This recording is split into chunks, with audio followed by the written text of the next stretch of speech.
Assalomu alaykum. Rahmatli xudo xolisa varum tovus kataloğumuza geldik. Katalog eski yanıp 3 fiyatta dediler. Olmayını içini hazır gördük. Tıkılıp yattığını döşükleri. Su kaynap girip verip reski kaynap 3 fiyatta. Trubkalarım olmayı tıkılgan. Ondan ben mesanızı açıp bir katar klavye getirip görüp veremiz.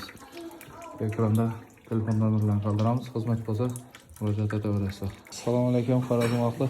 Ya kataloğumuzdan ekkeldilayna. Ko'rning ochiski. Ko'rning ochiski flit tukti varum house. Xudo xolasa stenta qo'yib, tekshirib, proverka etib beramiz.